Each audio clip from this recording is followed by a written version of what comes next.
നമ്മുടെ പ്രാർത്ഥന ദൈവത്തിൻ്റെ അന്തസ്സിന് ചേർന്നതല്ലെങ്കിൽ ആ പ്രാർത്ഥനയെ അന്തസ്സിന് ചേർക്കാൻ പറ്റുന്ന രീതിയിൽ ഈശോ ഒരു നോട്ട് തന്നിട്ടുണ്ട്. ഈശോ പ്രാർത്ഥിച്ചപ്പോൾ വളരെ നമുക്ക് ഈശോയോട് പ്രാർത്ഥിച്ചിട്ട് ഈശോ ഒരു പ്രാർത്ഥിച്ചിട്ട് നമുക്ക് എന്ത് വേണമെങ്കിലും പ്രാർത്ഥിക്കാം.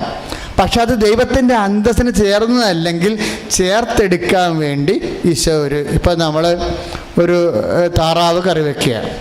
ഇപ്പം താറാവിന് മീനിൻ്റെ മുശിക്ക ഇല്ലേ? താറാവ് ചില ആൾക്ക് ഇഷ്ടപ്പെടാത്ത എന്താ കാര്യം?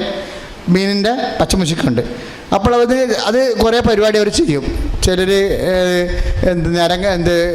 കഴുകിയെടുത്തിട്ട് നാരങ്ങ നീര് ചേർക്കും ഇല്ലേ? നാരങ്ങ നീര് പുരട്ടി ഒരു അരമണിക്കൂർ വെച്ച് കഴിയുമ്പോൾ മുശിക്ക് പോകണമെന്ന് എനിക്കറിയത്തില്ല, ഞാൻ കിച്ചണിൽ വലിയ പരിചയമൊന്നുമില്ല. താറാവിൻ്റെ മീൻ മുശിക്ക് കാണാൻ വേണ്ടി നാരങ്ങ നീര് പെട്ടി വെക്കണ പരിപാടിയില്ലേ? ആ സൂത്രം പോലെ തന്നെ. അപ്പം കുറച്ച് അരമണിക്കൂർ കഴിയുമ്പോൾ പിന്നെ എൻ്റെ മീൻ മുശിക്ക് മാറി. ഇപ്പം പോയി പെരട്ടുണ്ട്, അവിടെ ഇരിക്കുകയെ പ്രാർത്ഥന കഴിഞ്ഞിട്ട് പോയി പെരട്ടിയാൽ മതി. അതുപോലെ തന്നെയാണ് നമ്മുടെ പ്രാർത്ഥനയിൽ എന്തെങ്കിലും മുശിക്കുണ്ടെങ്കിൽ ഇത്തിരി നാരങ്ങാനീരുണ്ട് കർത്താവിൻ്റെ കയ്യിൽ. എന്താ കാര്യം? അത് നമ്മുടെ പ്രാർത്ഥനയിൽ എന്തെങ്കിലും മുശിക്ക് നമ്മുടെ സ്വഭാവം വരുമല്ല.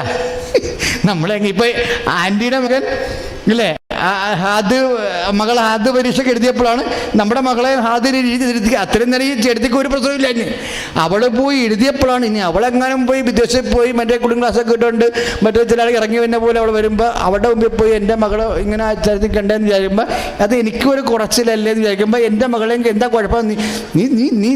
നീ പഠിക്കാഞ്ഞില്ല, ഞാൻ അന്നേ പറഞ്ഞു. അപ്പോൾ പഠിച്ചത് നീ അമ്മയും മകളും കൂടെ അടുക്കളയിൽ കിടന്ന് നീട്ടിക്കുകയാണ്. എന്താ കാര്യം? ആരെങ്കിലുമൊക്കെ പോയി രക്ഷപ്പെടുമ്പോഴാണ് വീട്ടിലെ അടുക്കള ഇടി കൂടണത്. ആ ഇടി തന്നെയാണ് പിന്നീട് ഉടമ്പടിയായിട്ട് മാറണത്. അവിടെയാണ് പ്രശ്നം വരാൻ പോണത്. അടുക്കളയിലെ ഇടി കുറച്ച് കഴിയുമ്പോൾ അത് ഉടമ്പടിയായിട്ട് മാറും. എന്നിട്ട് അപ്പം ദൈവത്തിൻ്റെ അന്തസ്സ് നിരക്കാത്ത കാര്യങ്ങൾ നമ്മൾ വെക്കും. എന്താണ്? അവർ പോയി രക്ഷപ്പെട്ടത് കൊണ്ട് നാളെ അവർ ആളാകാൻ സാധ്യത കൊണ്ട് അവിടെ മുമ്പിൽ നമ്മൾ ചെറുതാകാതിരിക്കാൻ വേണ്ടി നമ്മൾ ഒപ്പത്തിനൊപ്പം ഒരു സാധനം വെക്കും. ഇതിൻ്റെ അകത്തൊരു മീമിശുക്കുണ്ട്. ഇതിപ്പോൾ ഇത്തിരി നരകാന്തീര് ഒഴിക്കണം, നല്ലതായിരിക്കും. ഇതിനകത്തൊരു നിങ്ങളുടെ ഒരു മുശിക്ക്, നിങ്ങളുടെ സ്വഭാവത്തിൻ്റെ ഒരു മുശിക്ക്, നിങ്ങളുടെ അഹങ്കാരത്തിൻ്റെ ദുരഭിമാനത്തിൻ്റെ ഒരു മുശിക്ക് നിങ്ങളുടെ പ്രാർത്ഥനയിലുണ്ട്. അതിന് ഇത്തിരി നരകനീര് പെട്ടു. അതിന് കർത്താവ് എന്ത് വന്നത്? മകളെ എന്ത് വേണമെങ്കിലും പ്രാർത്ഥിച്ചോ, ഇടയ്ക്ക് കയറുമെന്ന് പറയണം, അങ്ങയുടെ നാമം പൂജിതമാകണമേ, നാരങ്ങ ഇത്തിരി പെട്ടണമെന്ന്. അങ്ങയുടെ നാമം പൂജിതമാകണമേ, അങ്ങയുടെ രാജ്യം വരണമേ, അങ്ങയുടെ തിരുമനസ് സ്വർഗത്തിലെ പോലെ. അപ്പം മുശിക്ക് മാറിയേ. എന്താ കാര്യം? നമ്മൾ എന്ത് പ്രാർത്ഥിച്ചാലും ഈശോയുടെ ഗുണം എന്നറിയാവാ. ഈശോ പറഞ്ഞപ്പം സൂപ്പറായിട്ട് പറഞ്ഞ്, മകളെ നിന്റെ ആഗ്രഹം പോലെ പ്രാർത്ഥിക്കാം, എന്ത് വേണമെങ്കിലും നീ വെക്കാം, പക്ഷേ ഇടയ്ക്ക് നീ പറയണം എന്തായാലും അപ്പ അന്തിമ തീരുമാനം നിൻ്റെതായിരിക്കണം.